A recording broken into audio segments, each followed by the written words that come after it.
Gracias por estar acá en esta sesión. Ya estamos a prácticamente 3 sesiones de concluir la cátedra, ¿sí? Bueno, 4 contando esta en realidad, pero bueno, un poco para ir redondeando, pues esta aproximación al pensamiento y la obra de Eduardo Nicol, ¿no? En esta ocasión me concentraré en hablar de un tema que curiosamente es uno de los temas nodales de la obra de Nicol y que creo que todavía podría ser explotado de una manera muy fecunda en los estudios en filosofía, no solamente que tratan de recuperar el pensamiento de Nicol, sino que hay una riqueza epistemológica interesante, sugerente, fecunda en ese sentido, en los planteamientos que Nicol va a realizar y que un poco quiero exponerles el día de hoy, ¿no? El tema que me gustaría abordar con ustedes en esta ocasión es precisamente el que tiene que ver con lo que se denominaría la crisis de la ciencia. Este es el tema. El propio tema nos está como orillando a dirigirnos hacia el planteamiento epistemológico, ¿no? Como seguramente ya habrán notado por las sesiones previas, seguramente por las lecturas que podrán haber realizado o que pueden realizar con los materiales que tienen a su disposición en el Classroom, se habrán dado cuenta ya pues, que evidentemente la filosofía nicoliana es una filosofía preponderantemente ontológica. Él se empeña en una reivindicación de la metafísica y además de todo la plantea en términos de una reivindicación de la metafísica como ciencia, ¿sí? Y bueno, en esa reivindicación, pues como recordarán y ya se han abordado por vía de los diversos colegas que han venido, ¿verdad? Incluido yo mismo en la ocasión anterior, pues se van planteando diversas temáticas, la cuestión de la historia, la cuestión de la idea de lo humano, la cuestión de la razón de fuerza mayor, que entiendo que es justo lo que estuvieron trabajando con el doctor Linares en las sesiones anteriores, ¿no? La razón de fuerza mayor. Y este tema de la razón de fuerza mayor, pues es una revisión ontológica en donde va dando un diagnóstico acerca de los tiempos contemporáneos inclusive, ¿no? Hola. Y en esa medida, la obra de Nicol, pues como que se ha diversificado en diversos campos, ¿no? Uno de esos campos que me parece que son muy aprovechables y muy fecundos es precisamente el campo de la epistemología. Y por ello, me gustaría un poco acercarlos a cuál es el tema o cuál es el planteamiento que Nicol sugiere respecto a esto que se llama crisis de la ciencia y, en última instancia, crisis de los principios. Esta es un poco la cuestión, ¿no? Entonces, partamos de ahí. O sea, estamos hablando de la crisis de los principios, ¿sí? Y, por lo tanto, de la ciencia, ¿sí? De la ciencia en general, ¿no? Bien. Tratemos de situarnos en el contexto. Nicol, de hecho, tiene una obra importante que publica después de La metafísica de la expresión, de la idea del hombre, incluso después de una obra que también fue muy polémica, que se llamó Historicismo y Existencialismo. Y esta obra que les quiero mencionar ahora mismo, que fue muy importante para Nicol en cuanto a su desarrollo filosófico, justamente es una obra que podríamos ubicar con un cierto enfoque epistemológico prioritariamente. La obra a la que me estoy refiriendo es tal cual la que se titula así, Los principios de la ciencia. Esta obra, Los principios de la ciencia, se publica hacia mediados finales de la década de los 40 del siglo pasado.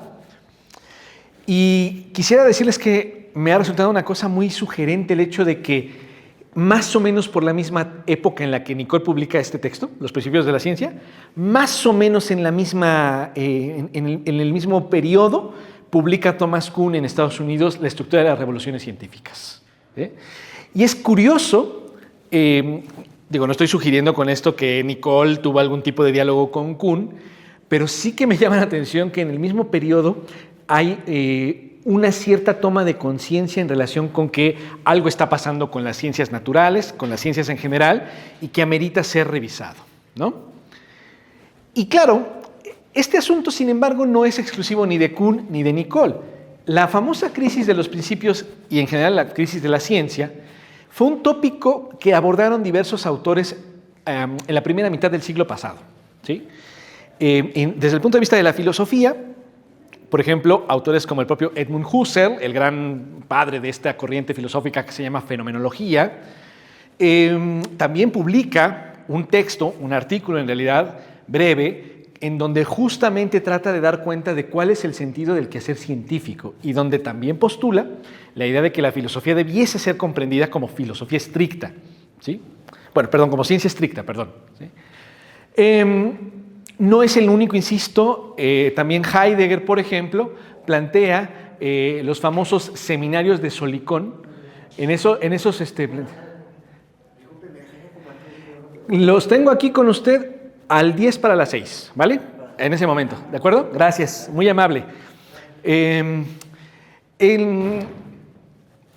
los famosos seminarios de Solicón, Heidegger también hace una serie de consideraciones en relación con la ciencia natural y no solo la relación que tiene esta con la filosofía, sino el análisis respecto a la famosa crisis de los principios de la ciencia, ¿sí?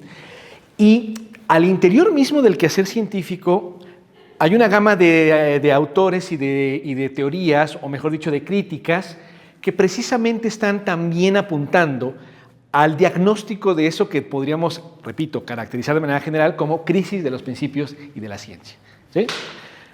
¿Alguno de ustedes sabe o ha escuchado, para empezar, esta expresión de crisis de la ciencia, de los principios de la ciencia, y por otro lado, si han escuchado esta expresión, ¿saben a qué tipo de crisis nos estamos refiriendo? O sea, ¿en qué consistió esa crisis? ¿Y por qué fue tan llamativa? ¿Alguien sabe? ¿Alguien había escuchado ese concepto? ¿No? Crisis de los principios y crisis de la ciencia, de principios del siglo pasado. Pues crisis de la ciencia nada más con Husserl. Ok, muy bien. Bueno, ¿te acordarías mínimamente en qué sería eso que detecta Husserl como la crisis de la ciencia?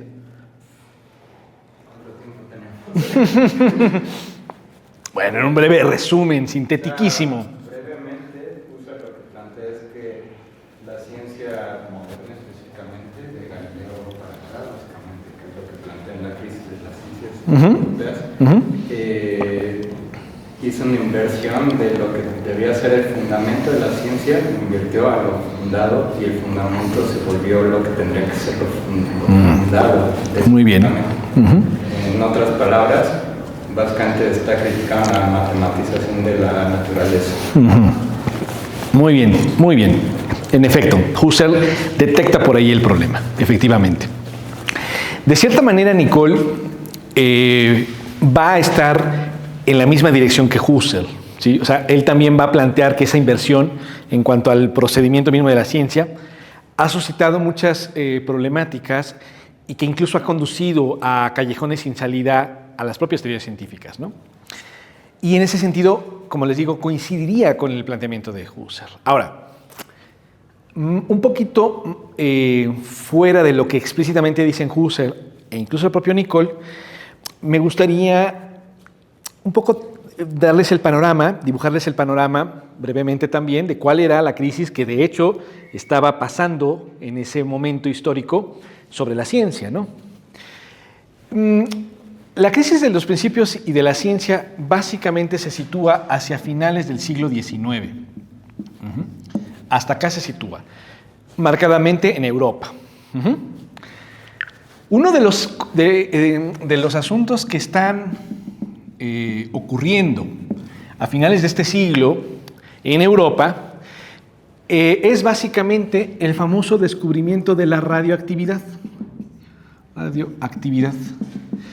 Y además de él, incluso antes, la electricidad, ¿no? Que por la electricidad todavía no significa inmediatamente que tengamos luz ¿no? Sino el movimiento de los electrones. Esto está ocurriendo, ¿no? A nivel, digamos, de la física e incluso de la química. Junto con estos dos asuntos en física y química, está fuerte, cada vez más potentemente presente, justamente la teoría de la evolución, ¿sí?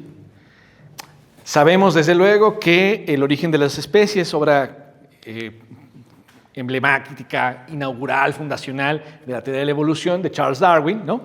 Bueno, el origen de las especies, luego el origen la evolución el origen del ser humano también, replantea el sentido de cómo interpretar justamente el desarrollo de lo vivo y particularmente de lo humano. Todas estas teorías de finales del siglo XIX, de hecho mediados hacia las finales del siglo XIX, lo que empiezan a cuestionar es precisamente la estabilidad y la fijeza de lo que podríamos concebir como los principios sobre los cuales se articula toda la naturaleza. Es decir, lo que se sabía es que un principio elemental de la naturaleza, que lo ha planteado la filosofía, pero que lo seguía cultivando la ciencia natural, ¿sí? Es precisamente el principio de causalidad.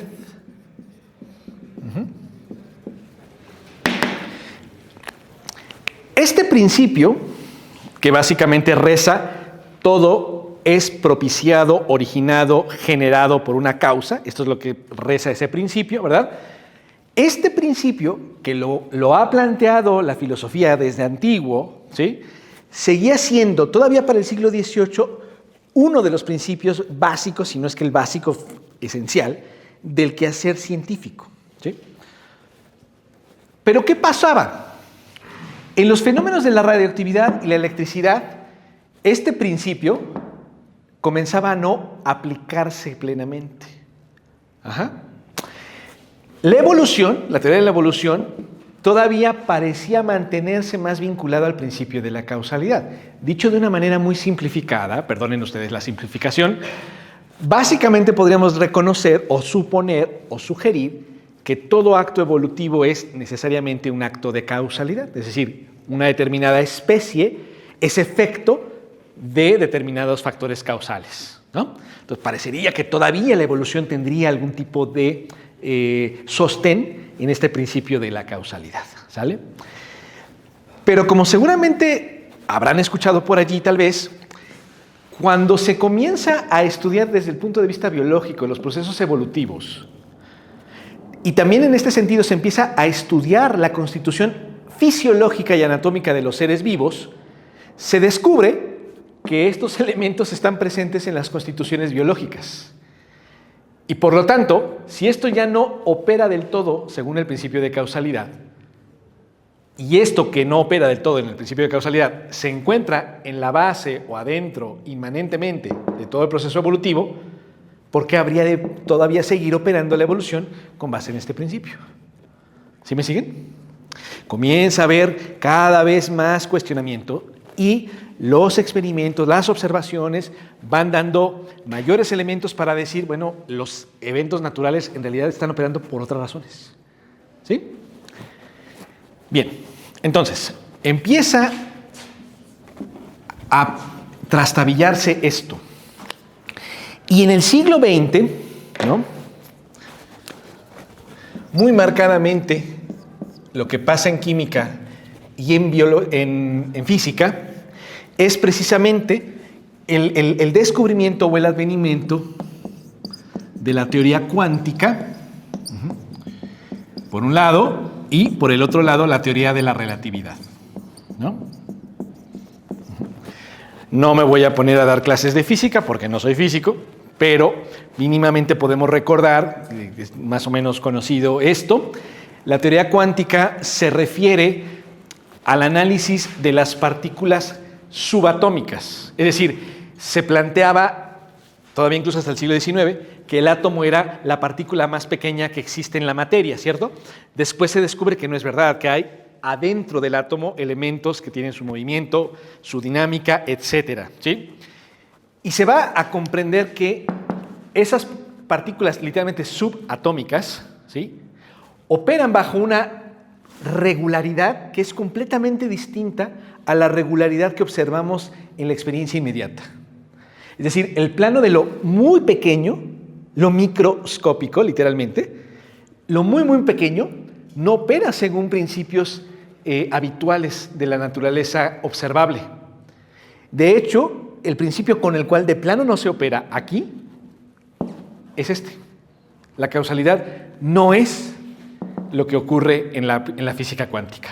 Seguramente han escuchado el famoso experimento de la doble rendija, ¿no? Se lanzan pequeñas partículas a través de rendijas y la figura que se pasa no es exactamente la de una partícula que se estrella contra una pantalla.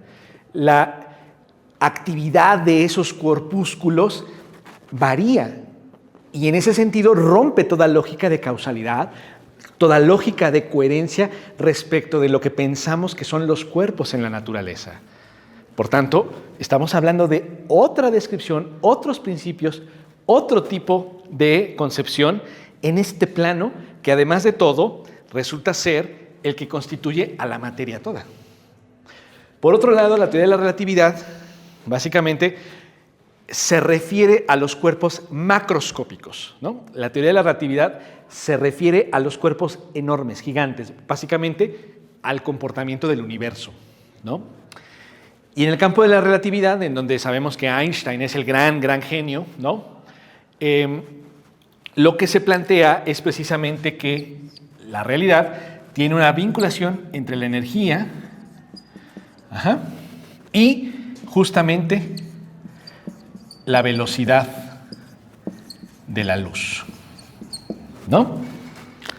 Ya sabemos la simplificación de la famosa fórmula de Einstein, esa famosa energía es igual a la masa multiplicado por la constante de la luz elevado al cuadrado, E igual a mc al cuadrado, ¿no? Que esa formulita así chiquita y breve, sin embargo, es el resultado de una gran demostración de corte matemático, ¿no? Y ya desde ahí también está operando esto que Husserl discutía, ¿no? Todo esto, toda esta teoría se sostiene a partir de postulaciones de carácter matemático y no obstante se va comprobando.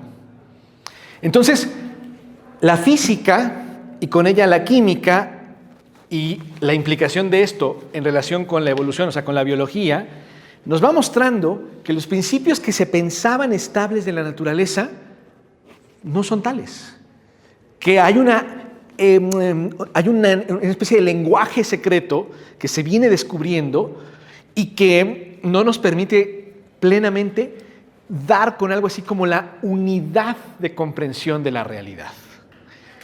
De hecho, y por esto también es un dato más o menos de cultura popular, bueno, creo, el famosísimo físico británico Stephen Hawking era famoso, entre otras muchas cosas, porque él lo que pretendió en un primer momento, cuando saca su doctorado, ¿sí? En Cambridge, lo que él intentaba era encontrar una teoría física que le permitiera dar una unidad a lo cuántico y a la relatividad. ¿Por qué? Porque el comportamiento del mundo cuántico y el comportamiento del mundo de la relatividad no es el mismo. Y no solo no es el mismo, sino que opera según principios diferentes. Por tanto, había que pensar cómo era posible que esto y esto, o sea, lo cuántico y lo relativo, constituían una misma realidad. ¿Sí? A partir de ese momento, estamos hablando prácticamente de los años que van de 1917 a 1930 y tantos, ¿sí? En ese rango es en donde se están discutiendo estos temas de la física cuántica y de la relatividad. Y también es el momento en el cual comienzan a surgir estas teorías que hoy de hecho están bastante en boga, en la física por lo menos, en donde se plantean cuestiones tales como universos posibles, procesos de simulación de cómo podría ser algo así como la creación de un universo respecto de otro, etcétera, etcétera, etcétera. Todas estas teorías que hoy en día de hecho hasta alimentan a las ficciones contemporáneas, ¿no? Esas teorías tienen su origen prácticamente un siglo atrás ya, ¿no? Por ahí de 1920 y tantos, 30 y tantos, ¿de acuerdo? En medio de todo eso también está justamente el descubrimiento de los elementos a partir de las partículas subatómicas. De ahí que se supo con la teoría de la relatividad cómo es que la aceleración de las partículas del uranio permitían una explosión tremenda, que es lo que da origen a la bomba atómica, por ejemplo, ¿no? Bueno, todo eso es lo que está pasando y claro, esto lo que nos permite considerar es que la propia naturaleza, ¿no? Digamos, más allá de particularidades en física o en química, que repito, no puedo darles porque yo no soy especialista en el tema, pero lo que sí podemos rescatar desde el punto de vista filosófico es que la naturaleza, a partir de todo esto, se comporta, ¿sí? De forma enigmática. ¿Sí? Y en este sentido, literalmente la realidad se nos está tambaleando. ¿Sí? ¿Cómo damos cuenta de esta realidad? ¿Sí? Y bueno, claro, aquí estoy hablando de la dimensión científica básicamente, pero en medio de toda esa discusión teórica sobre la naturaleza, pues están pasando enormes acontecimientos políticos, sociales, la revolución en México, en Rusia, ahí viene la Primera Guerra Mundial, están los problemas y las tensiones políticas, ideológicas, y desde el punto de vista de lo que se llamaba filosofía del espíritu en Europa, ¿no? Alemania señaladamente, pero también en Francia, ¿sí? Empieza también la discusión acerca de la explicación de la ciencia de lo humano. Cómo es que articula la historia del ser humano, la cultura, el lenguaje. Toda esta discusión está en este momento también hirviendo, ¿no? Entonces, digamos que hay una crisis en relación con la teoría de la naturaleza. La ciencia natural está en crisis porque no logra comprender la unidad de la realidad. ¿Sí? Porque cada que la física intenta exponer algo, se va, incluso justo es parte del problema, la física se va especializando tanto y fragmentando tanto en sus investigaciones que no logra dar toda la explicación de la unidad. Y lo otro tanto podemos decir de la química. Y otro tanto vamos a decir de la biología. Entonces, hay una crisis claramente en cuanto a la ciencia. Y no obstante, y esto es parte de la crisis, ¿sí? Se fomentan muchísimo los estudios en ciencia, pero ojo, y esto es parte de la lectura de Nicole, se fomentan los estudios científicos no tanto por esta comprensión de la realidad, sino por su implementación y aplicabilidad pragmática, muy señaladamente bélica. ¿Sí? Entonces, simultáneamente hay un gran incentivo para que la ciencia siga estudiando lo que estudia, pero bajo la premisa de que sus resultados han de ser aplicables, y aplicables, estrictamente hablando, en cuestiones de orden militar, que después derivarán en usos sociales, públicos. ¿Sí? Un ejemplo de esto, las telecomunicaciones. ¿Sí? Este recurso que hoy es tan cotidiano para nosotros, ¿sí? Es resultado de una implementación previa en ejercicios de guerra que la propia ciencia cultivaba. ¿Sí me siguen? Entonces, repito, otro síntoma de la crisis de la ciencia es que se enfoca sobremanera en que lo que estudia de alguna forma sea aplicado pragmáticamente. ¿Sí? Este enfoque pragmatista del quehacer científico es otro síntoma de la crisis de la ciencia. ¿Me siguen? Alguno de ustedes se podría preguntar, pero que eso sería un problema, porque eso sería crítico, ¿no? De hecho, vivimos en un mundo en donde lo que se cree es que la ciencia esencialmente funciona para su aplicación, ¿no? Bueno, es que esta creencia que tenemos hoy es una herencia de la manera en la que se fue construyendo socialmente, históricamente, nuestra relación con la ciencia. ¿Vale? ¿Estoy siendo medianamente claro hasta aquí? ¿Vamos bien? Va. Entonces, con todo esto, un poco lo que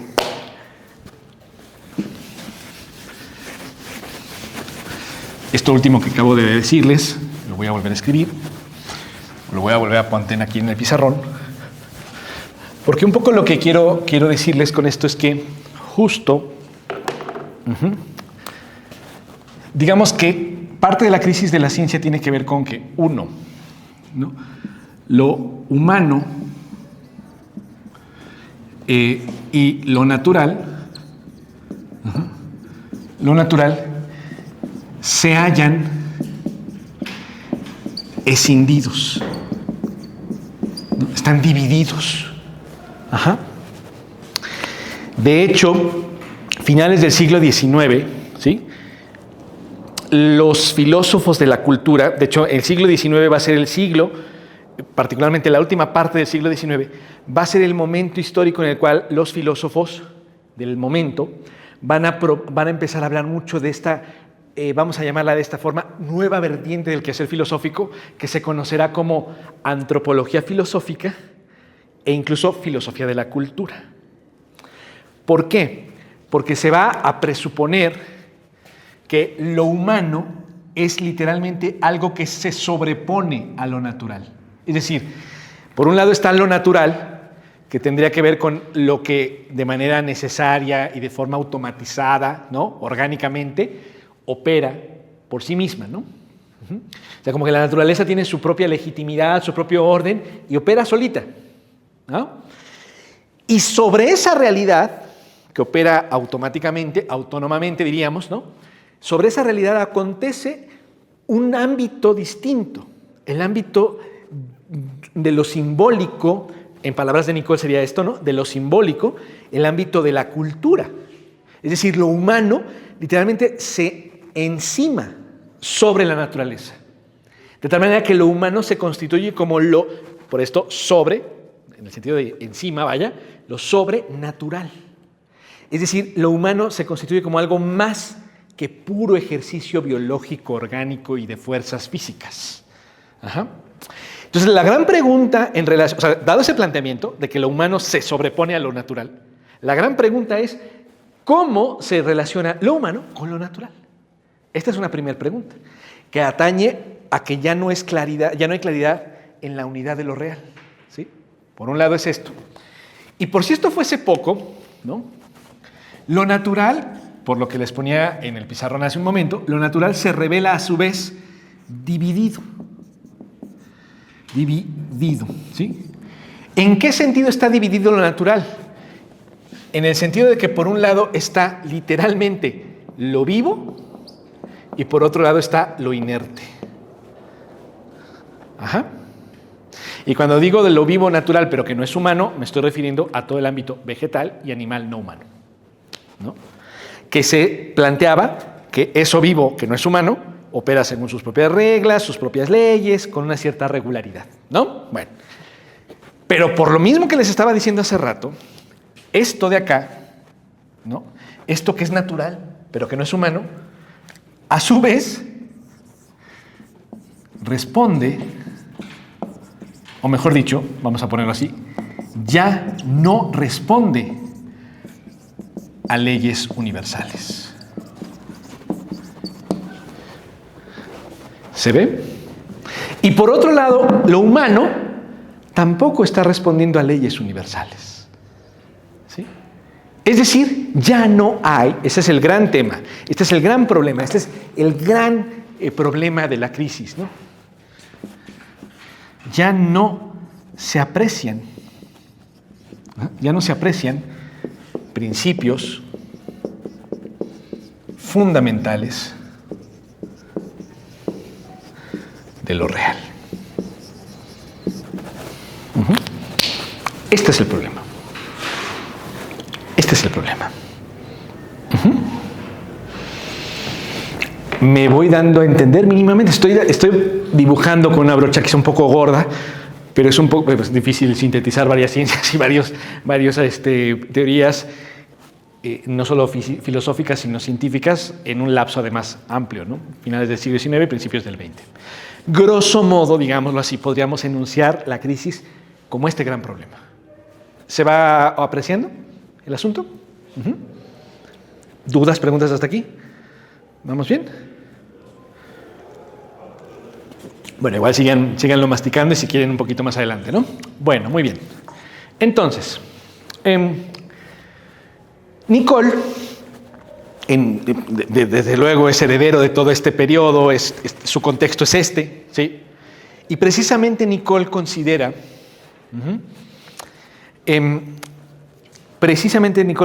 que la ciencia, ¿no? Acá nos vamos, ¿no?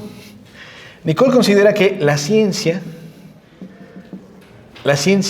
no logra, ¿no? No logra dar cuenta de sus principios. Esta sería la primera afirmación que Nicole declara. Ahora bien, ¿qué quiere decir cuando dice que no logra dar cuenta de sus propios principios, ¿no? Bueno, justamente lo que Nicole va a plantearnos es el error o el problema, en la misma línea que Husserl, el problema está en que, bueno, podríamos decirlo así, ¿no? Como derivado de esta premisa, diríamos lo siguiente: la ciencia, fíjense ustedes lo que hace, supone sus principios. Ajá. Y muy en consonancia con la propia revolución filosófica que Nicole ha tratado de mostrarnos acerca de que lo fundamental está en la evidencia, a saber, hay ser, ese es el evidente dato desde el cual se articula todo conocimiento. Bueno, un poco Nicole lo que nos va a declarar es que en estricto sentido, ¿sí?, los principios, fíjense, voy a hacer esta pequeña acotación de una vez. Los principios, aunque formales, son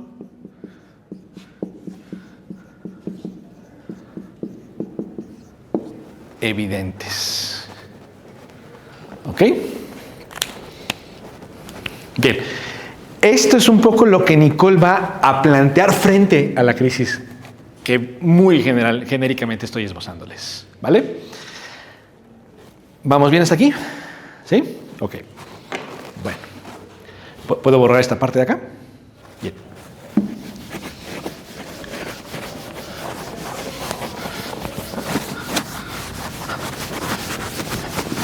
Muy bien.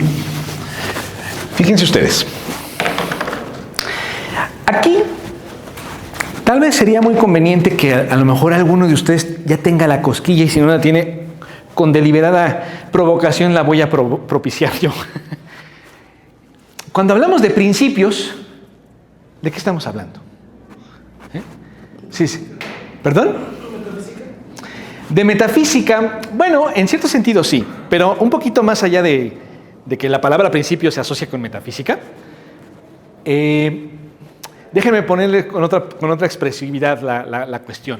Les voy a plantear otra pregunta, vaya, ¿no? ¿A qué cosa me refiero cuando hablo de un principio? Bienvenida. ¿A qué me refiero cuando hablo de principio? O sea, la palabra principio, ¿a qué me lleva? Por favor. Muy bien. Me encanta tu respuesta.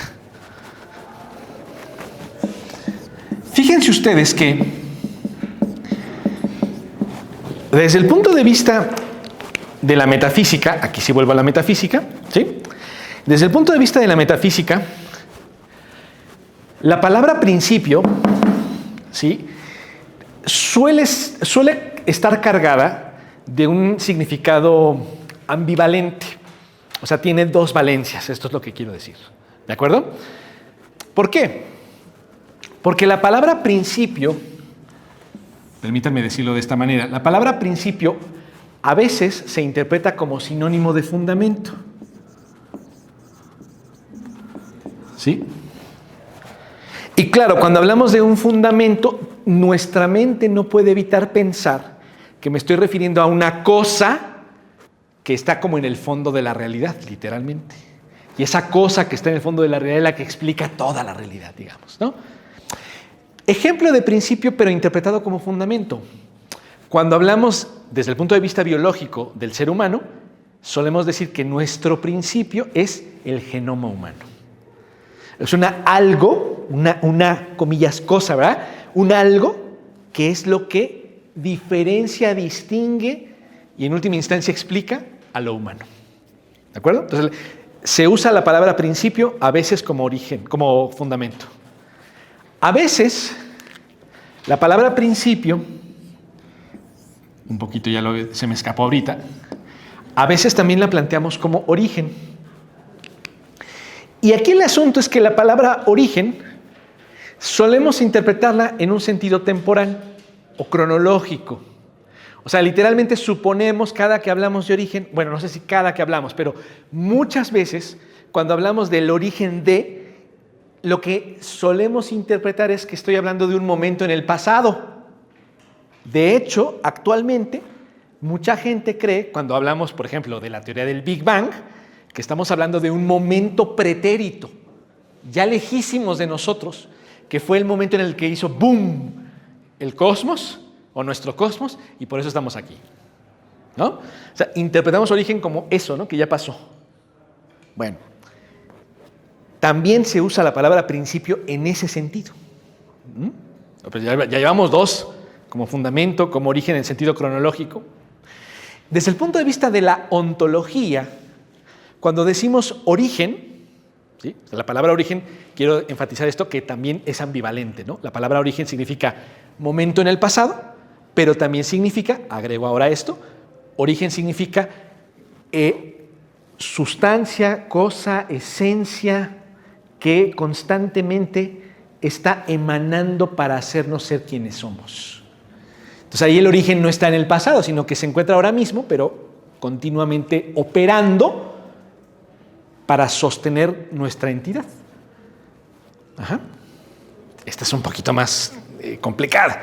A ese le llamamos origen en sentido ontológico, o sea, como aquello en virtud de lo cual se permite que una entidad sea dicha entidad. ¿Vale? Y por último, la palabra principio, bueno, aquí lo de origen, si quieren, para que no se les vaya, está en sentido cronológico y también en sentido ontológico, ¿no? Recuerden, cronológico, la palabra origen como cronológico, lo que pasó en el pasado. Origen en sentido ontológico, aquello desde lo cual dimana la entidad de cada caso. ¿Sí me siguen? Y esto que dimana está dimanando todo el tiempo. Ahora mismo, en ese sentido, nuestro origen está operando ahora mismo. ¿Sí? Va. La palabra principio, y ahí vamos a lo que tú dijiste. La palabra principio, sin embargo, también significa, o se puede entender, en el sentido de orden, regla o ley. ¿Sale? Es decir, hablamos de principio, ¿sí? En el sentido de que estamos hablando de un patrón de comportamiento de las cosas. Con este sentido es con el que se utiliza la palabra principio en la expresión, por ejemplo, principio de Arquímedes. ¿Sí? El principio de Arquímedes, que es un principio físico muy viejo, ¿no? Si no te acuerdas de la historia de Arquímedes, te la cuento rapidito, ¿no? Arquímedes, a Arquímedes, que es un físico de la antigüedad, ¿verdad? Le encargan dar el peso exacto de una corona de oro. Pero claro, a ver, que te pidan eso cuando no hay básculas, no hay sistema métrico decimal, pues está difícil, ¿no?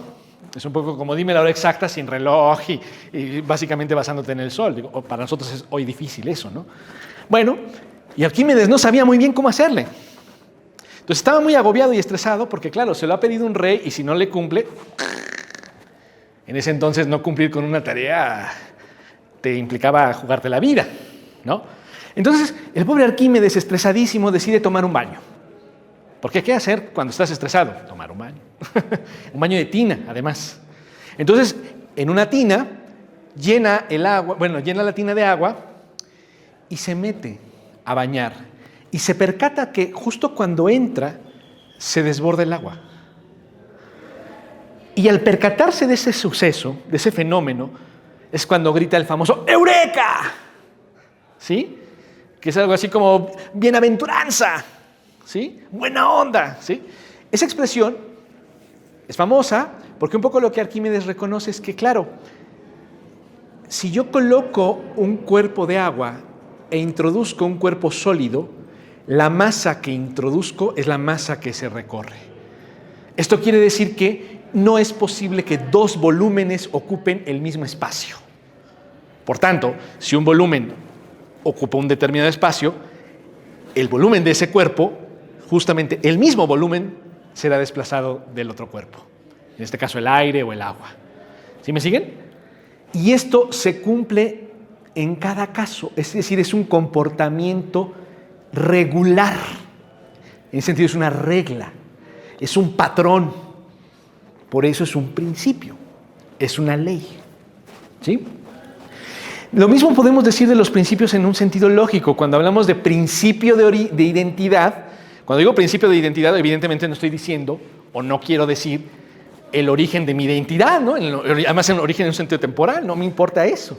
Cuando digo principio de identidad, lo que estoy diciendo es que hay algo, o sea, está el constante patrón según el cual cada cosa mantiene su propia identidad.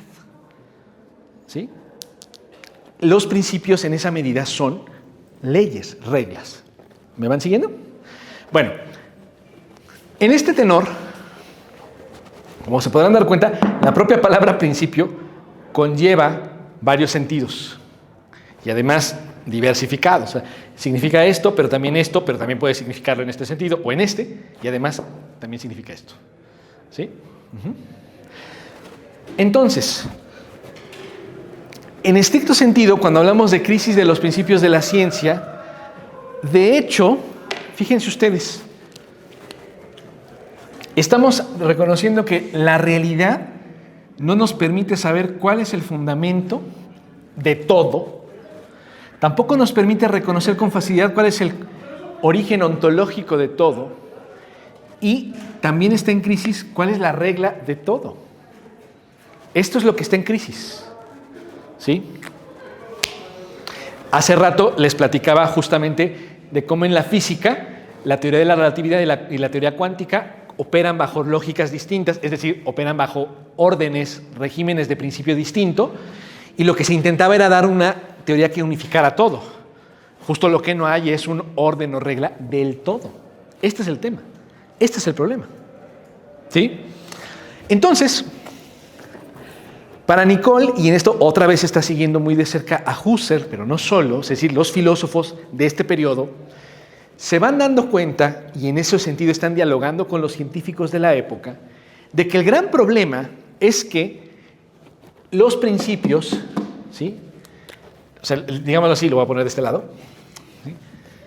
La ciencia, o las ciencias, si quieren en plural, las ciencias, ¿sí? Han hecho depender los principios de factores matemáticos.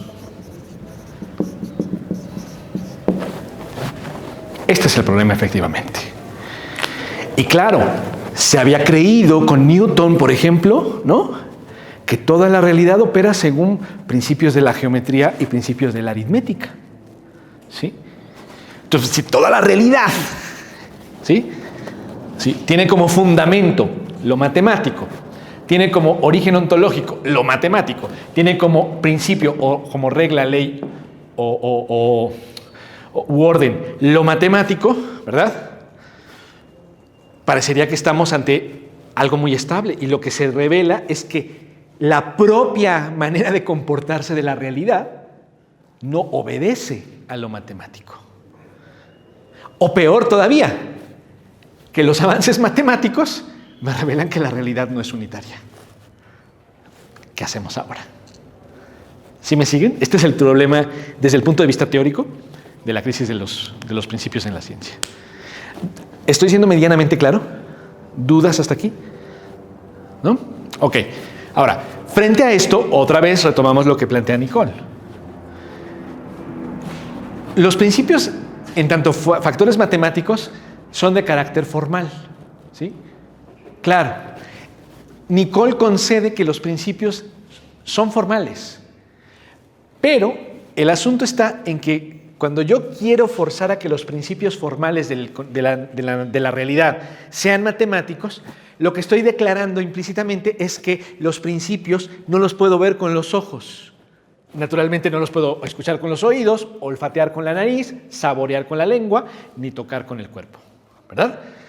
Tengo que hacer un proceso, ¿no?, de depuración de lo sensible, como para traspasar lo inmediatamente dado y con base en ese traspaso, por fin comprender los principios de corte matemático, ¿no? Bien, Nicole va a decirnos, pues, justo esa actitud es la que hay que corregir.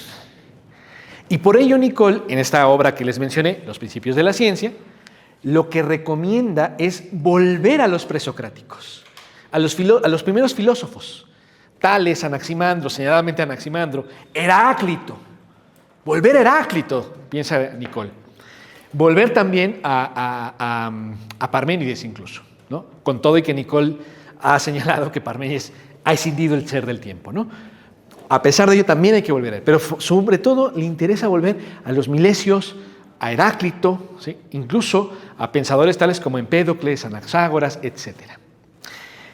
Por cierto, es curioso, no sé si ustedes sabían, si no les cuento, no pasa nada, un físico del siglo pasado, ¿no?, Erwin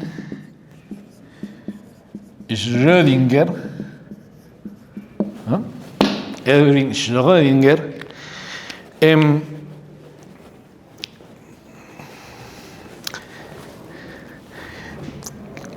que bueno, este es de los famosos físicos alemanes que tienen que emigrar de Europa a Estados Unidos, y que por cierto conoció el propio Nicole. Ya Schrödinger ya estaba bastante mayor cuando Nicole viaja a Estados Unidos por la obtención de la beca Rockefeller, que es lo que le permite a Nicole en ese viaje a Estados Unidos conocer a filósofos de la talla de Ernst Cassirer, por ejemplo, ¿no?, a Werner Jäger, el autor de la Paideia, y también conoció a Erwin Schrödinger, ¿sí?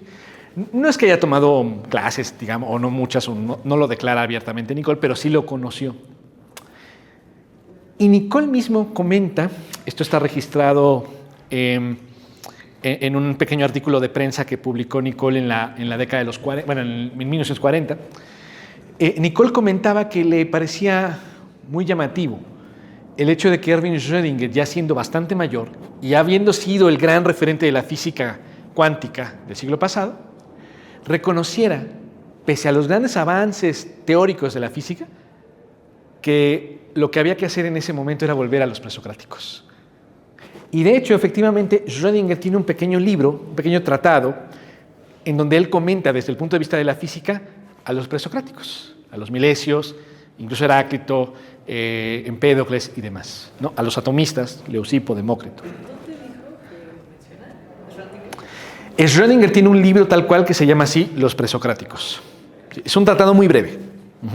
Y está traducido al castellano por si alguien lo quiere buscar. Según yo está en la editorial Tusquets. Así. Cuesta, no es cierto, tanto detalle no tengo, ¿no? Pero es un tratado muy breve, ¿no? Desde el punto de vista filosófico nos queda mucho a deber, pero bueno, o sea, es decir, lo relevante no es eso, sino el asunto de esa vuelta desde la física a los presocráticos, ¿no? Y esto es justo algo que comentó Nicole en 1940. Y lo suelta Nicole y ahí se queda, ¿no?, en la historia. Traigo esta anécdota y estas referencias porque lo interesante que observa Nicole es que toda la gran especulación teórica sobre la realidad termina por orillar a los propios físicos a volver a la consideración de la evidencia de los principios. Y esta es un poco la lectura que Nicole nos invita a hacer sobre los presocráticos. ¿A qué voy? Bueno, hasta aquí todo esto que acabo de decirles está claro. Bien.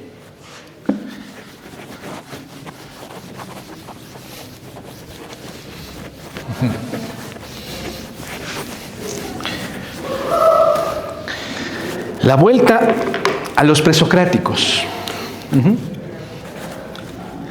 Nicole va a sugerir que con los presocráticos,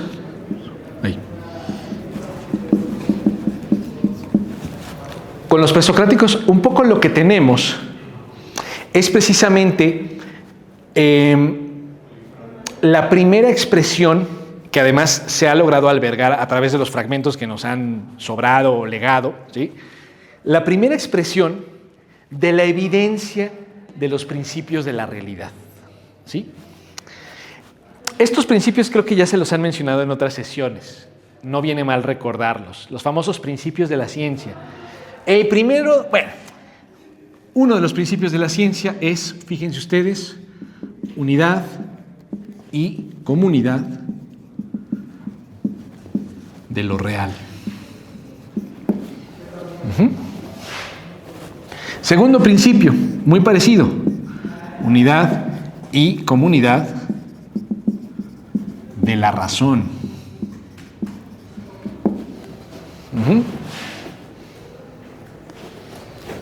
Siguiente principio, temporalidad de lo real.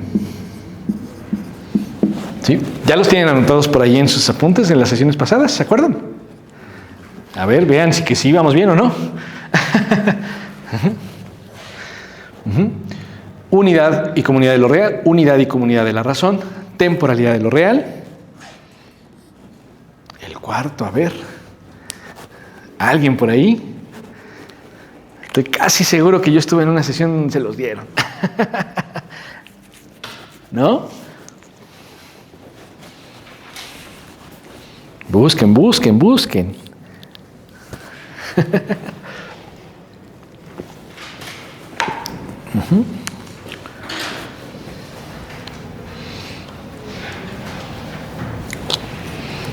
Bueno, no se preocupen.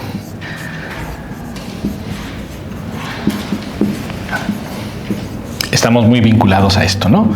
Temporalidad de la razón. Bien. Aquí lo que importa es lo siguiente. Todos estos principios, dice Nicole, están presentes, estos principios están postulados muy señaladamente en el filósofo presocrático Anaximandro y en el filósofo presocrático, sobre todo en este, Heráclito.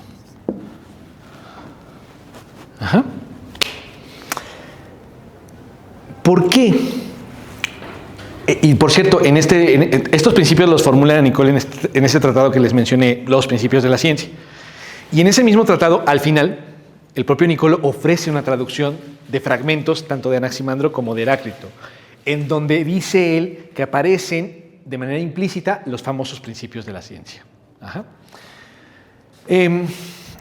Fíjense, la cuestión es que estos principios están en los fragmentos y revelan la evidencia de ellos mismos, de los principios quiero decir, porque justamente la unidad y la comunidad de lo real, vamos a empezar por acá, es una cuestión que cualquier individuo nota de inmediato en la experiencia inmediata, ¿sí?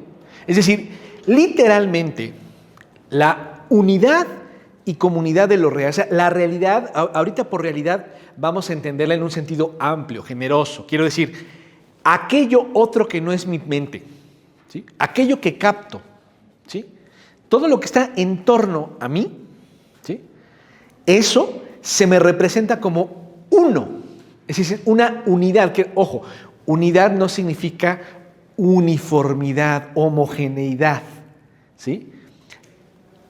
Literalmente abren los ojos y tienen una imagen en la cual hay diversas cosas, ¿sí?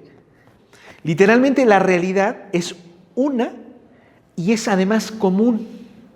¿Cómo me entero de que es común? Pues porque hay otra persona con la cual, de hecho, interlocuto, diálogo vaya, ¿sí? Hablo, y podemos referirnos a las mismas cosas, ¿sí? Sí, sí. Por eso en la vida cotidiana, ay, pásame el estuche ese que está ahí, y tú vas a voltear, sí, toma, ¿no? Porque estamos en la misma realidad, que es común, por eso nos podemos comunicar también, Ajá. Entonces, el asunto con ello es que esta unidad y comunidad de lo real, ¿no?, se ofrece como un patrón constante de cualquier sujeto. O sea, no importa si eres de China, de Perú, de México, de Camerún, ¿sí?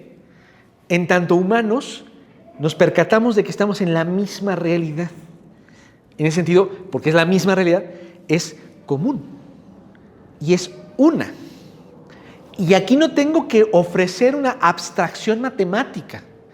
Este patrón de comportamiento de que las cosas se dan de manera una y común, ¿sí?, es literalmente algo que capto en la inmediatez. De hecho, no solo lo capto, sino que lo asumo, que por ello me puedo mover y me puedo desplegar, puedo existir, ¿sí? Entonces, la unidad y comunidad de la realidad, de lo real, no es un postulado hipotético de la razón que tengo que demostrar ulteriormente, sino que más bien es un punto de partida con base en el cual despliego mi existencia. De hecho, es tan básico este principio, básico literal, que es lo primero y la base, ¿sí?, que todo lo que conozca supone, pero porque de ahí parte, la unidad y comunidad de lo real. Lo que sea que diga. Es más, diría Nicole, incluso los empeños filosóficos por suspender el juicio de que la realidad está ahí, como lo hizo la fenomenología de Husserl, vamos a hacer epogé y no vamos a dar por hecho que la realidad está ahí. Capaz que no sabemos, ¿no? Bueno, hacer esa suspensión en cuanto a la creencia que tengo de que el mundo es real, ¿sí? Esta suspensión solo se puede hacer sobre la base de que primero me percato de que hay una unidad y comunidad. ¿Sí me siguen? Que es análogo este movimiento a el asunto de la expresión entre humanos. ¿Cómo sabes que el otro es un humano? Pues porque en su ser, su expresión es afín ontológicamente a la tuya. Y ese reconocimiento ontológico es previo y anterior, ¿sí?, a tu toma de postura respecto del otro en sentido político. O sea, te niego porque en primer lugar reconozco que eres como yo, en sentido ontológico. Eres un otro humano. Y sobre esa base te acepto o te niego, en sentido político. ¿Sí me siguen? Estas cosas están así de contundentes con Nicolás. La unidad y comunidad de lo real es un principio evidente desde el cual se articula todo conocimiento posible. Y naturalmente la ciencia también. Como se darán cuenta, ya aquí Nicole está dando pasos para solventar esta famosa crisis. ¿Qué pasó? Por favor. Sí. De dar cuenta de todo, pero también de lo que no. Por supuesto. Qué bien lo dijiste. En efecto, ¿no? Incluso lo que fuese erróneo solamente se puede reconocer desde la unidad y la comunidad de lo real. ¿Cómo? Porque claro, si estamos en una comunidad y estamos en interlocución, estamos dialogando, ¿no? Gracias a que tú detectas que yo me equivoco o que yerro en mi apreciación sobre las cosas, puedo corregir o podemos entrar en un debate, pero sobre la base de que estamos hablando de lo mismo. ¿Sí? Claro. Uh-huh. Muy bien. ¿Se va captando la idea?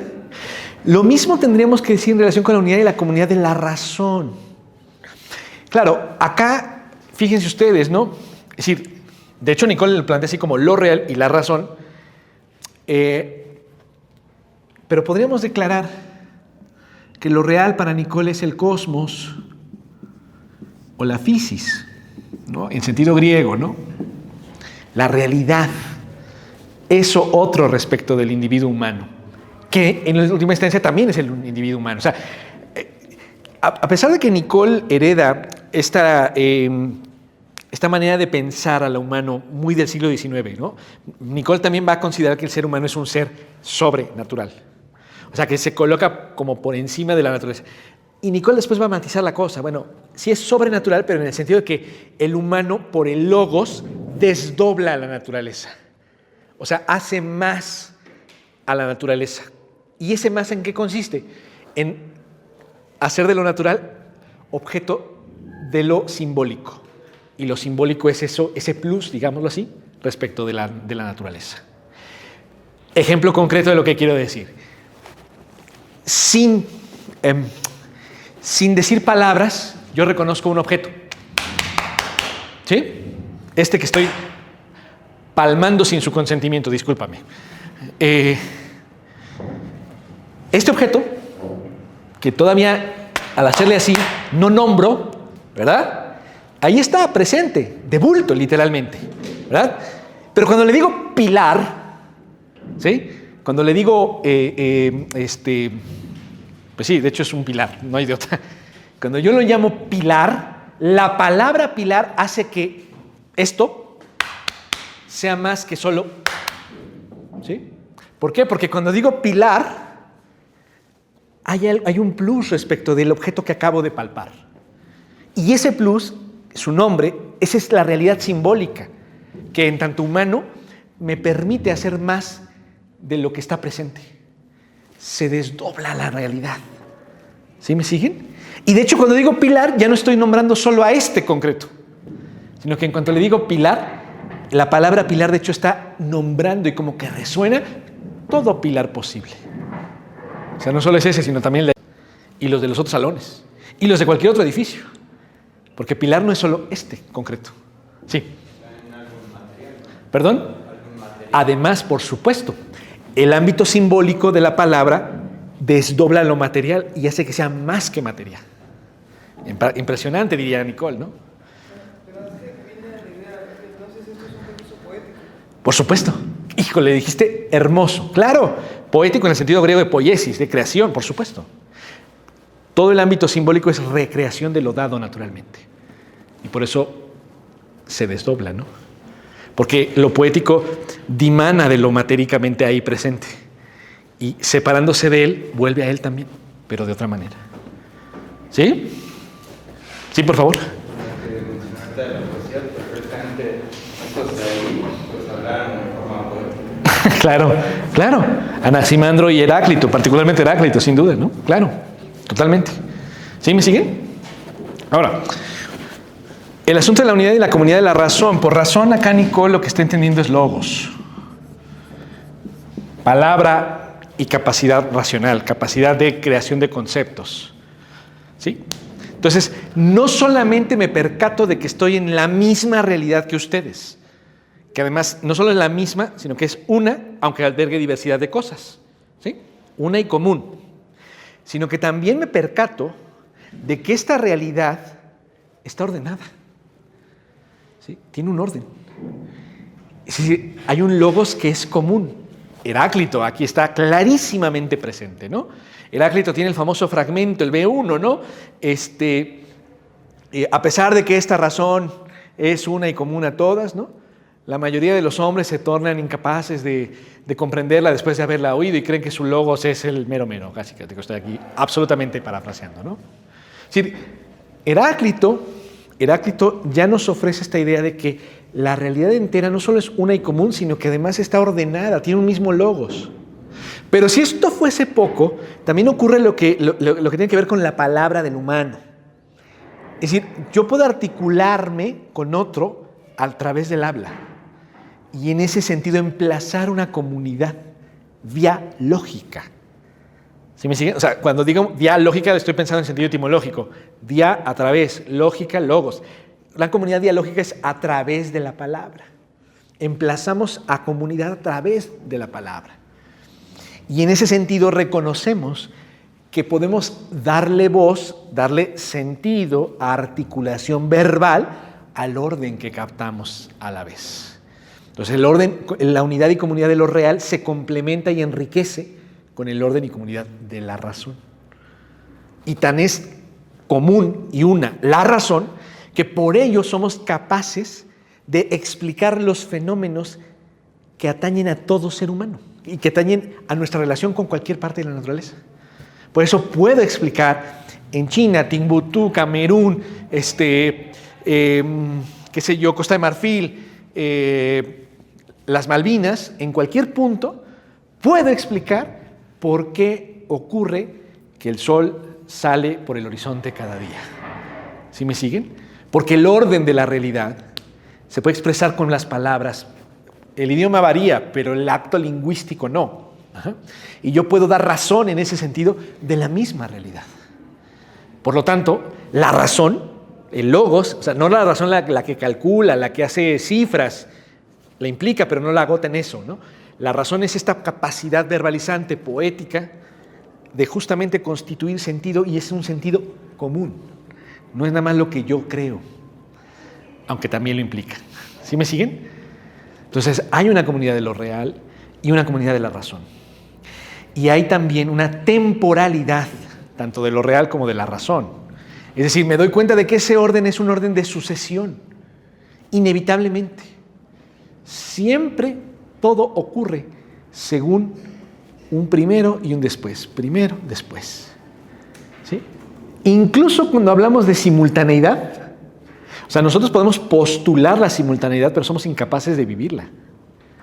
La entendemos en abstracto, pero la vivencia siempre es unitaria en términos de tiempo. Ahora está pasando esto, nada más. ¿Sí? ¿Me siguen? Pues Nicole dice, y esto es evidente, aquí no necesitas ser doctor en física ni en filosofía para comprender estos principios.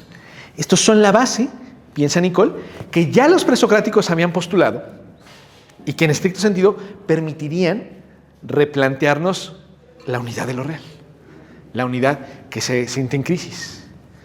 Por eso, un llamado a voltear a esos autores. ¿Sí me siguieron?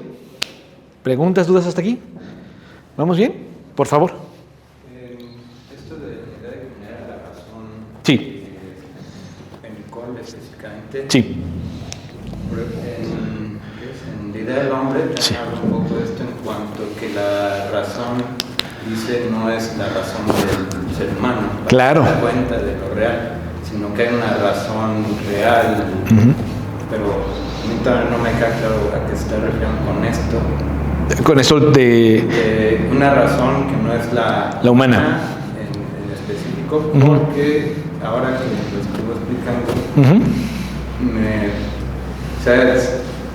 me queda claro que no es la razón del humano, así como una facultad. Como de mí, Gabriel. Sí, ¿no? ajá. Estoy viendo Lo que sea. afuera, Ajá. sino es más bien como una razón interhumana, digamos. Entre humanos, digamos. Global del ser humano. Sí. Sí, pero no solo. O sea, sí, ¿es correcto esto? Eso es, Ok. ¿es eso? Va. ¿Qué más es? Ok, perfecto. A ver si se me ocurre tratar de abordar este planteamiento acudiendo a la etimología misma de la palabra logos. Porque hablamos mucho de logos, pero luego ¿y esa palabra de dónde sale, no? Y es muy bonita. A ver si por acá. Fíjense. En griego antiguo, la palabra logos, ¿no? Esta es nuestra palabra. Logos, ¿no? Esta palabra, voy a utilizar expresiones de gramática del castellano, ¿no? Un poco para darnos a entender. Esta palabra es un sustantivo. Y como saben ustedes, los sustantivos nombran cosas, esencialmente, ¿vale? Entonces asumimos que logos es algo así como una especie de cosa. No estoy diciendo que sea una cosa literalmente, sino que así lo interpretamos. Bueno, el sustantivo logos proviene o procede de un verbo. Y los verbos normalmente lo que tratan de retratar en el lenguaje son acciones. Verbos, acciones, sustantivos, cosas. Así. Ok. Lego, el verbo en griego antiguo del que procede logos, es el verbo lego. La empresa, ya no me acuerdo si es danesa, suiza, la de los juguetes, los Lego, se dieron cuenta de la singular coincidencia con esta palabra griega y le han empezado incluso a vincular. ¿Por qué? Porque la palabra, el verbo lego, originalmente significa o se emplea, según las fuentes antiguas, con el significado de reunir. Ajá. O sea, hacer como los Lego, ¿no? Las fichitas, hasta que construyo algo. Eso es la acción de reunir. Ahora bien, El verbo lego, además de reunir, también significa contar. O sea, se puede traducir por contar en castellano. Y el asunto es que contar tiene una doble implicación. Contar significa literalmente narrar, ¿sí? Como, cuéntame tu día de ayer, ¿no? Ahí usa el verbo contar, ¿no? Cuéntame cómo te fue en tu cátedra extraordinaria sobre Nicole. Oh, pues padrísimo, porque fíjate que aprendí que era el ego. ¿Sí? Es decir, la idea de narrar algo, ¿no? Es un contar. ¿Y qué significa esto? Vinculado con el significado de reunir. Justamente contar algo, narrar algo es unir sucesos a través de una sucesión verbal. Ajá. Y por el otro lado, contar también significa literalmente numerar. ¿Sí? O sea, usamos el verbo contar literalmente cuando digo 1, 2, 3, 4, 5, 6, 7, bla, bla, bla, bla, bla. En los dos casos, en el narrar y en el numerar, que son formas del contar, lo que se está revelando es el fenómeno de la sucesión. ¿Sí? O sea, contar quiere decir ordenar en sucesión las cosas. ¿Sí me siguen? Uh-huh. Cuando, por ejemplo, en el salón de clases, a ver, ¿cuántos somos? Y empiezo, 1, 2, o sea, empecé por aquí. ¿Sí me siguen? 1, 2, 3, y así me voy, ¿no? Podría haber dicho, ¿cuántos somos? 1, empecé por acá ahora. Es decir, he establecido un orden de sucesión. Eso es contar, esto es lego, esto es el logos en última instancia. El logos es reunir en orden de sucesión las cosas. ¿Me siguen? Ok, ahora. Esto no es lo más sorprendente de esta palabra. El asunto estriba en que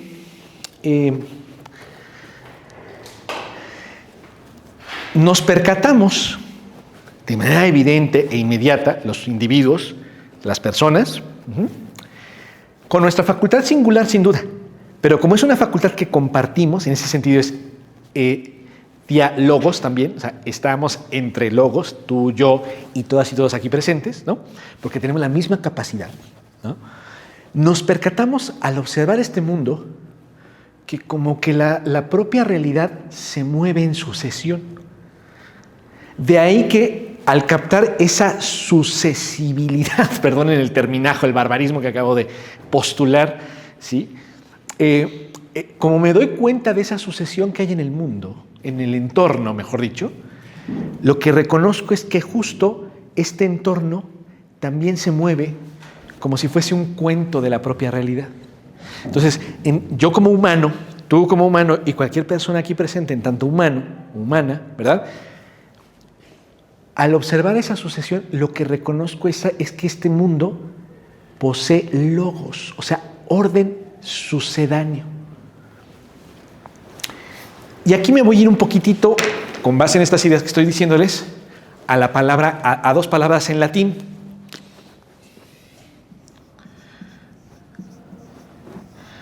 Cursus, que es algo así como el correr, ¿sí? Cursus, que da origen a la palabra curso, ¿verdad? Digamos que el curso es normalmente lo que podemos observar en la realidad, el suceder de las cosas. Ajá. De hecho, la palabra cursus se empleaba para referirse al fenómeno de los ríos. Hasta la fecha, el río tiene su curso, ¿no?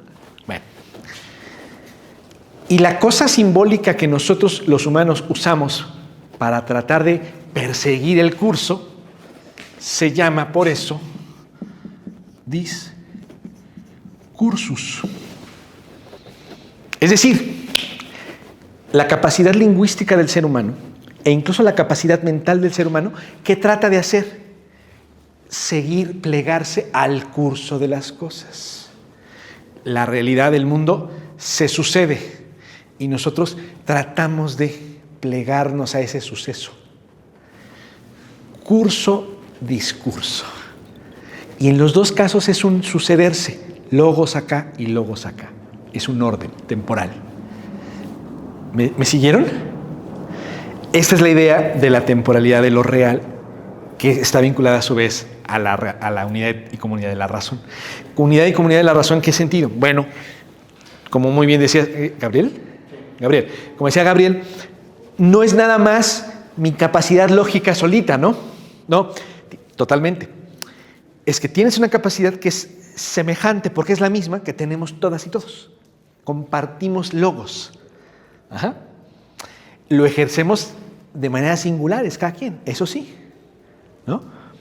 Y en esa medida tenemos una comunidad de la razón porque tenemos la misma capacidad, pero la empleamos singularmente cada quien. Ajá. Pero además de todo, esa capacidad que tenemos en común, ustedes y yo, ¿verdad?, se vincula con un orden de la realidad. Es decir, también compartimos logos con la realidad. No solo porque tengamos la capacidad mental, sino porque de hecho, incluso si se fijan ustedes, biológicamente, ustedes y yo tenemos un orden de sucesión. Ahorita tal vez tiene sueño. Al rato no. Primero tal cosa, luego otra. Tal vez ahora no tienes hambre, o tal vez sí, y después no. ¿Sí me siguen? Este orden de sucesión incluso está en nuestro cuerpo. No se reduce solo a nuestra capacidad mental, porque también somos esa fisis con nuestro cuerpo. Somos esa realidad. ¿Me van siguiendo? Entonces, todo esto es parte de esos principios, piensa Nicole, que literalmente la ciencia contemporánea ha perdido de vista, a pesar de que sean evidentes. Pausa dramática. Bueno, ¿dudas hasta aquí? Vamos, no sé si te digo algo con esto, Gabriel. ¿Sí? Ok. ¿Alguien más? ¿Vamos bien con estas cuestiones? ¿Sí? Me gustaría darle la voz al propio Nicole, ¿no? Es decir, leerles algunos pasajes. En Ideas de Varios Linaje hay un pequeño gran artículo que tal cual se llama Los principios de la ciencia. Fue justamente una conferencia que dictó Nicole un poco antes de que se publicara su libro con el mismo nombre. Entonces, les recomiendo mucho este artículo de Ideas de Varios Linaje, Los principios de la ciencia, como una primera aproximación, aunque naturalmente que lean el libro de Los principios de la ciencia es altamente recomendable. ¿Va? Ok. Fíjense, dice Nicole algunas cosas importantes. La situación de crisis de principios en la ciencia actual ha acentuado la división de los campos del conocimiento humano.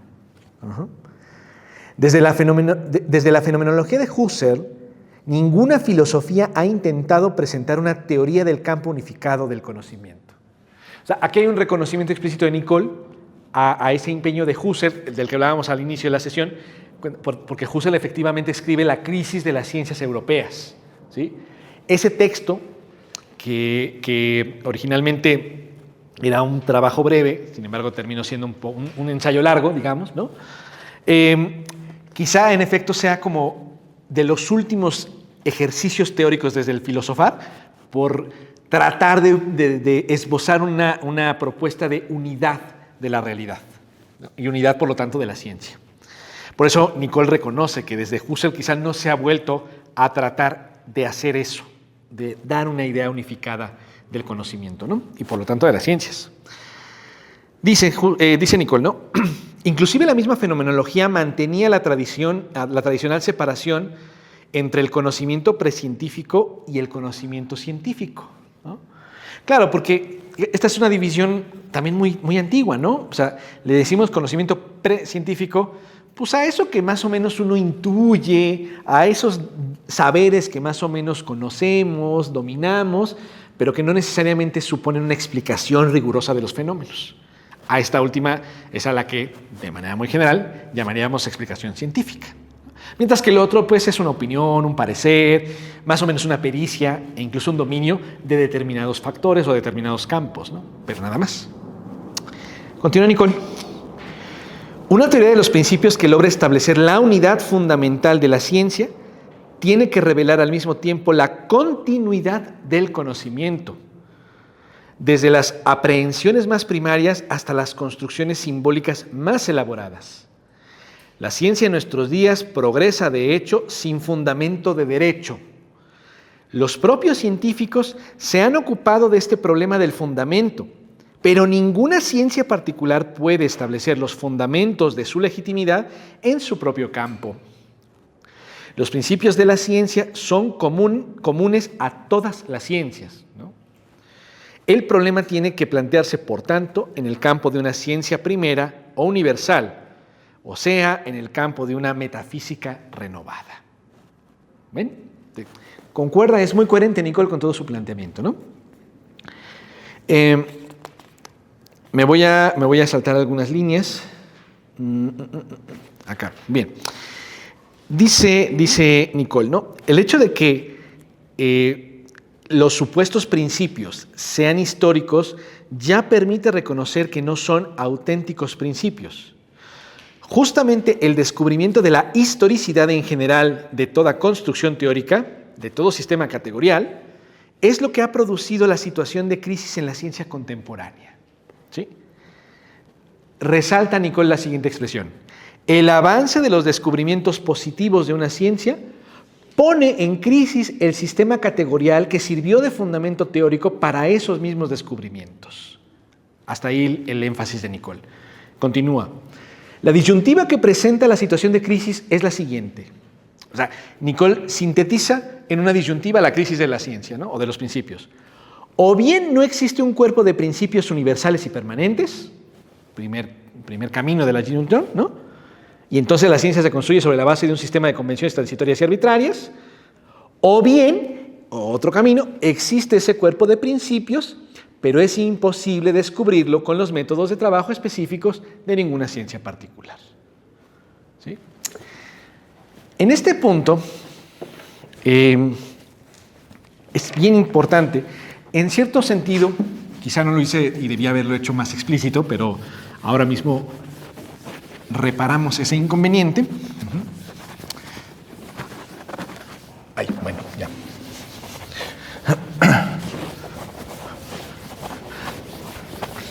Fíjense ustedes.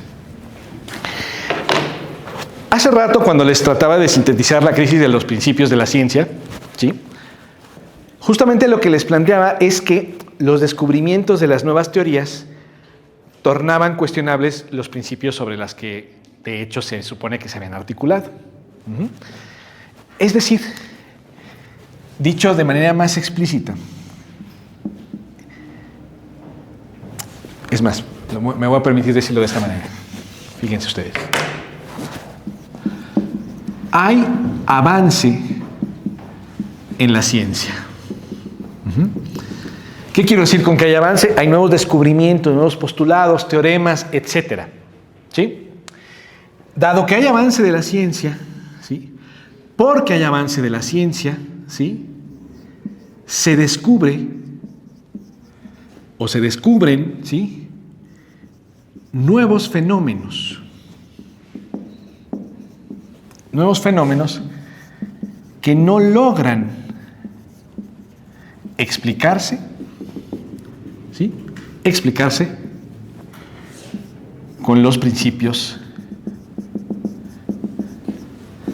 de las ciencias. ¿Sí? Y aquí, con esto que acabo de escribir, lo que quisiera enfatizar es lo siguiente. Avance y principios. ¿Por qué lo enfatizo? Porque precisamente lo que se venía creyendo hasta finales del siglo XIX es que los principios son, fíjense ustedes, son estables, invariables o inamovibles, ¿no? O sea, no cambian, ¿sí? No obstante, ¿no? Podríamos decir, no obstante, hay cambios y, por tanto,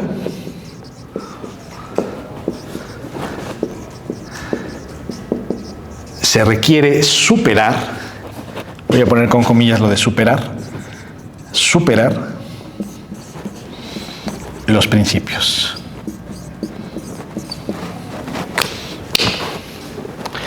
O sea, el hecho de que haya historicidad en la ciencia, el hecho de que haya avance, por tanto, cambios históricos respecto de lo científico, lo que nos revela es que los principios son variables cuando se había postulado que eran estables.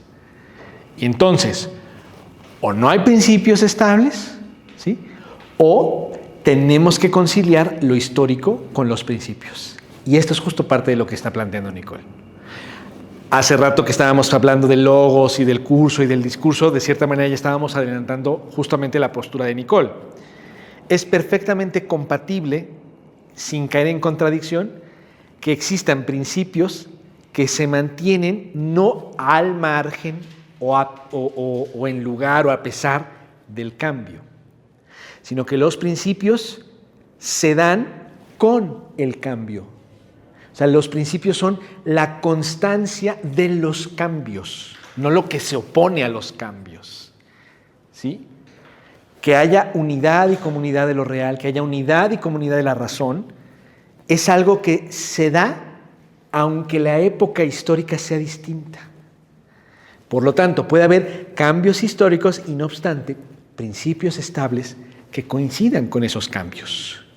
O sea, un poco lo que quiero decirles es que la crisis que Nicole detecta se debe, como él lo ha postulado en términos de esta disyuntiva, digamos, lo podemos decir de esta otra manera, o bien los principios cambian, o bien no hay principios, ¿sí?, porque son estables o tienen que ser estables. La solución de Nicole pues es que no se trata de o, sino y. Los principios son estables y se presentan a través de los cambios, no a pesar o en lugar de ellos. ¿Sí me estoy dando a entender con lo que planteo aquí? Y esa es la alternativa que Nicole ofrece para resolver o al menos intentar darle una salida a esta aporía a la que parece que algo así como la reflexión metacientífica está cayendo, ¿sí? Y también en cierto sentido, Nicole no se refería normalmente, ya para los años 60, por ejemplo, no se refería justamente a esto que hoy conocemos como posmodernidad, que se refería a la ausencia de principios, ¿no?, a la nihilidad o la nada de fondo, digámoslo así, a la que en cierto sentido condujo la crisis de la ciencia. Es decir, la crisis de la ciencia, en ciertos discursos académicos, teóricos, principalmente europeos, ¿no?, a lo que condujo fue a decir, ¿saben qué? Ya. Como los principios no logran cuajar, entonces lo que tenemos que reconocer es que la realidad no tiene un fundamento.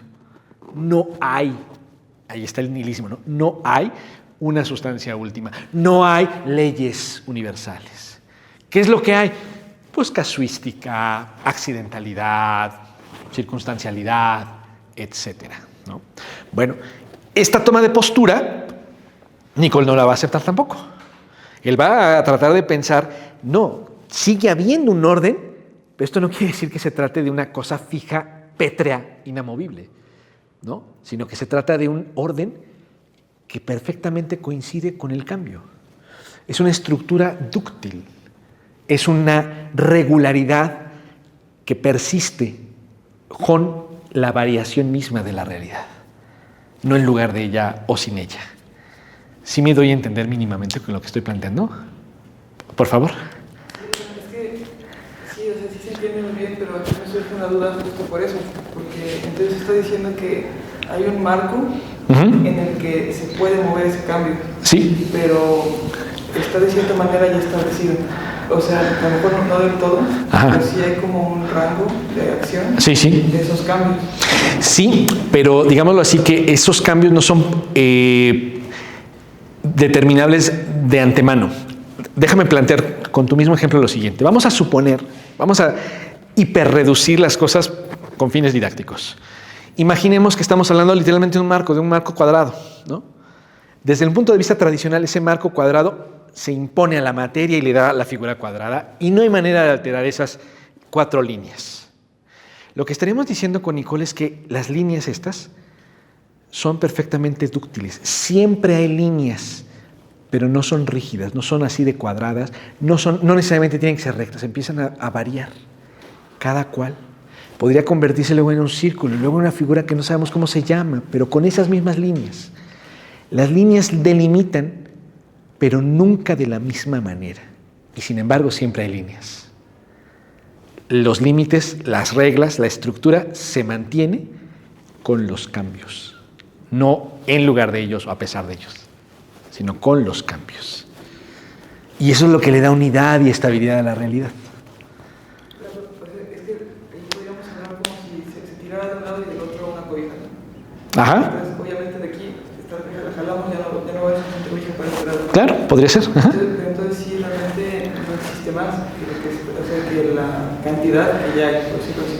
Sí, en eso estaríamos de acuerdo, sí, claro. Ajá, sí. Sí, estoy jugando con el cuadro o la cobija, pero digamos, los límites del cosmos son infinitamente inabarcables, ¿no? Exacto. No es adecuada cantidad, pero sí se entiende la idea, ¿no? Exacto, muy bien. ¿Vamos bien en el resto? ¿Sí? Uh-huh.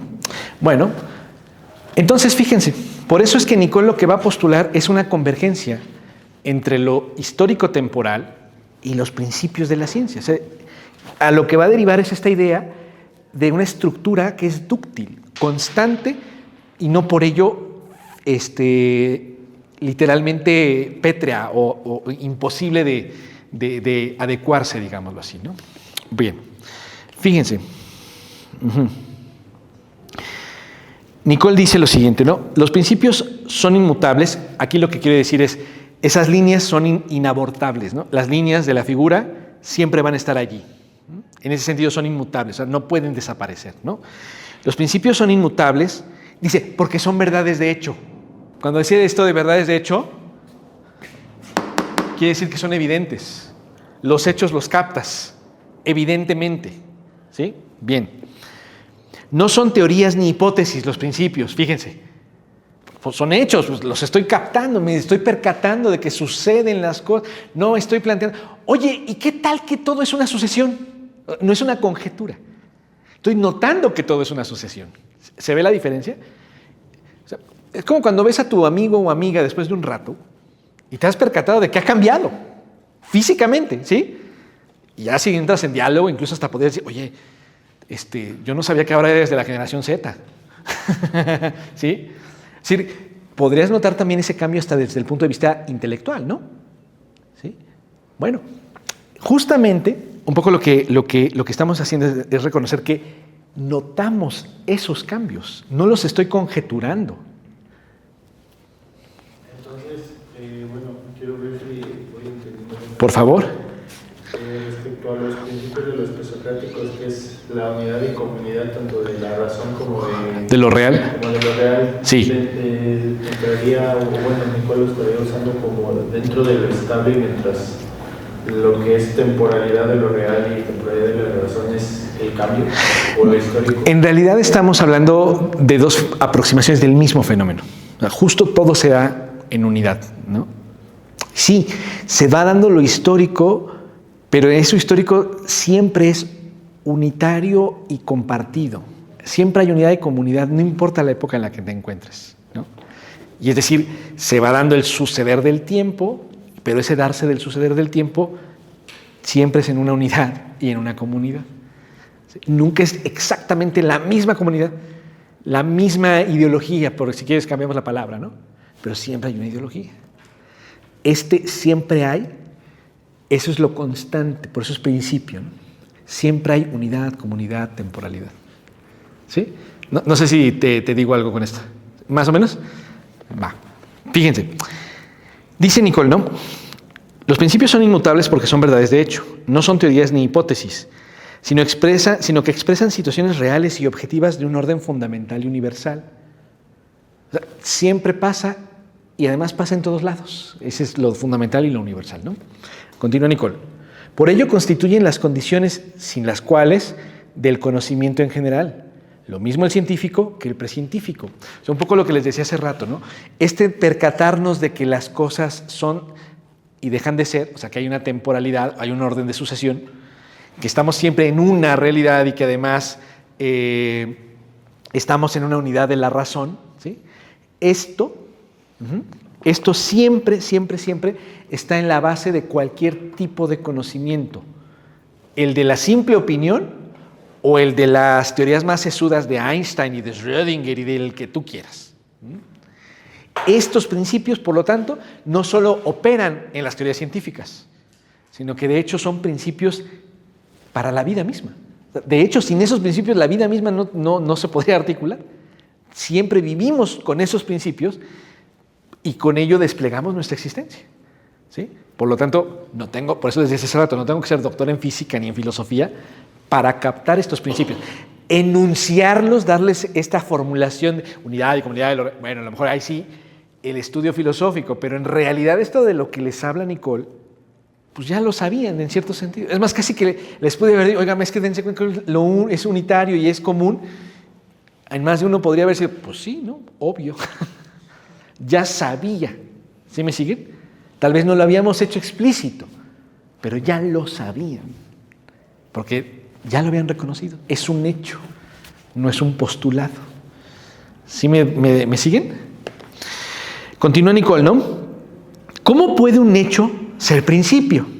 Bueno, aquí está jugando con la idea que, claro, les había puesto lo de la palabra principio y todas las significaciones, porque en la gran mayoría de esas significaciones, los principios como que tienen que estar detrás de los hechos.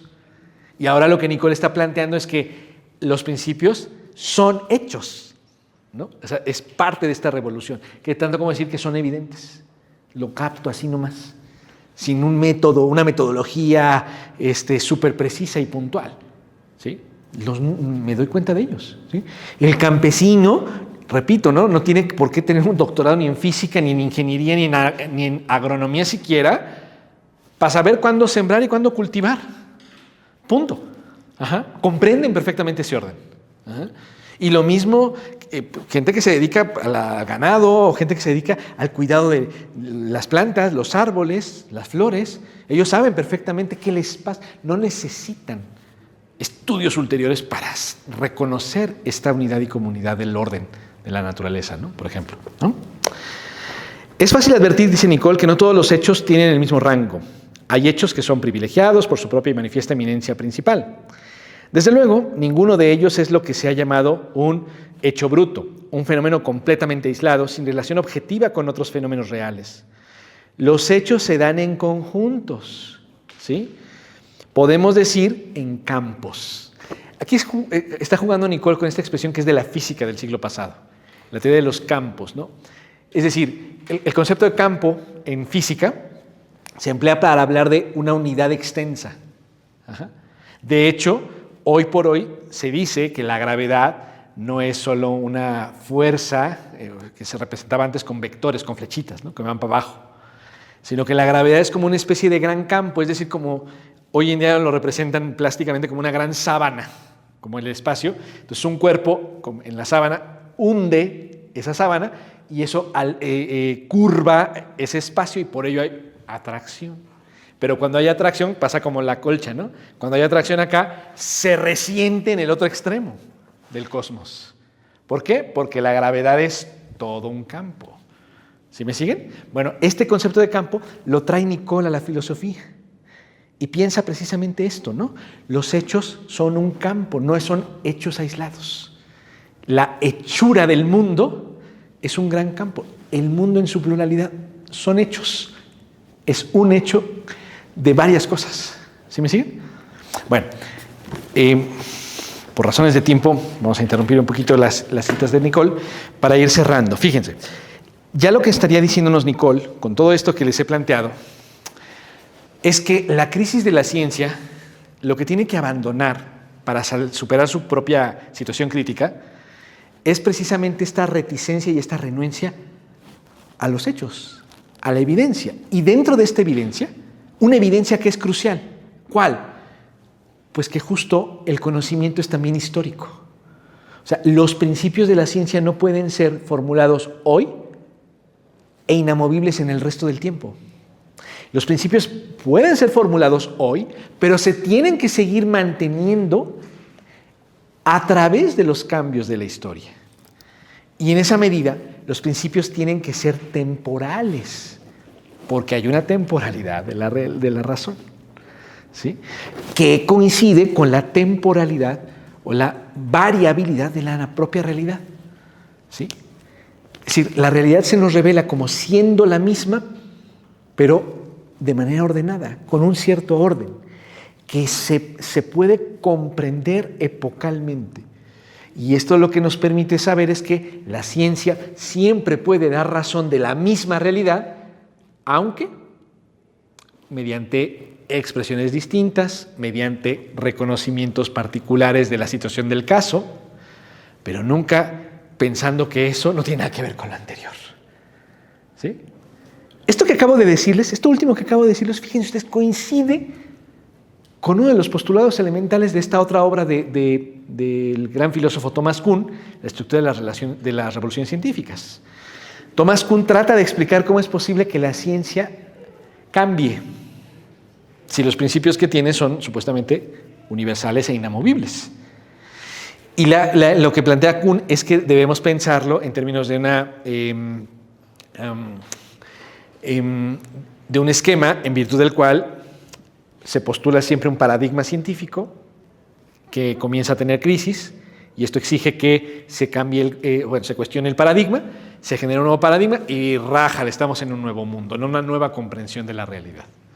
O sea, para Kuhn, el hecho de que la ciencia tenga historia tiene que ver con que la ciencia se percata de que sus explicaciones teóricas no alcanzan para todos los fenómenos, cada vez se van reconociendo esos no alcances, eso suscita una crisis que exige una revolución teórica quiero decir, y tras esa revolución, un nuevo momento, un nuevo paradigma, ¿no? Esta explicación de Thomas Kuhn, sin embargo, y así se conoce en filosofía, suscitó un problema lógico que se llama inconmensurabilidad de los paradigmas. O sea, según el planteamiento original de Thomas Kuhn, la teoría de la gravedad, por ejemplo, del mundo contemporáneo es incompatible con la teoría de la caída de los cuerpos libres en el mundo de Aristóteles. ¿Por qué? Porque la explicación actual no permite tolerar la explicación de Aristóteles. Literalmente decimos, esa está mal, completamente. ¿Sí?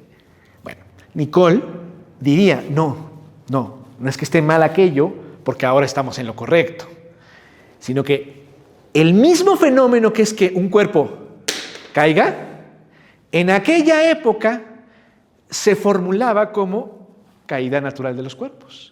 Y en esta época se formula como gravedad.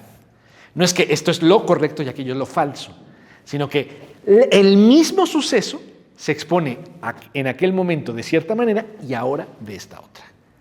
Misma realidad, mismos principios, formulaciones distintas, pero no por ello inconmensurables.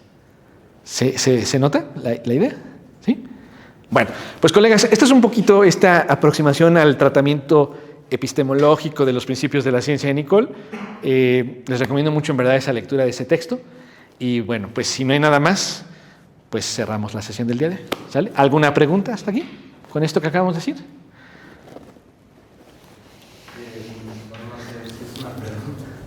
O un comentario, dale, no importa. Digamos, en el sistema, no sé si llama el sistema nicoleano, de metafísica, sí, está la parte epistemológica y la parte ontológica. Así es. Por lo que está entendiendo, para él los principios estarían más bien en lo ontológico. Sí, pero repercuten en lo epistemológico. Eso se refleja en lo epistemológico. Muy bien visto. En ese sentido, también otra de las críticas que creo que identifico de Nicole, que está por ahí más o menos, sí, es que la ciencia presupone sus principios de lo epistemológico, asumiendo que eso es ontológico. Así es, exactamente. O sea, y se suma a la cuestión de que de una ciencia particular, volviendo a Aristóteles, así es, no se puede sacar un principio, porque los principios tendrían que estar más bien en un ámbito pues, metafísico. Claro, así es. Ontológico. Exactamente. Los principios se soportan en lo ontológico y funcionan en lo epistemológico. Pero no puede ser que los principios los invente lo epistemológico y pretenda determinar lo ontológico. Después de que ya lo dice, pues entonces esto explica todo. Exactamente, exactamente. Muy bien, bueno, perfecto. ¿Algo más? Bueno, pues colegas, muchísimas gracias. Que tengan buen cierre de semestre. Gracias. Que estén muy bien.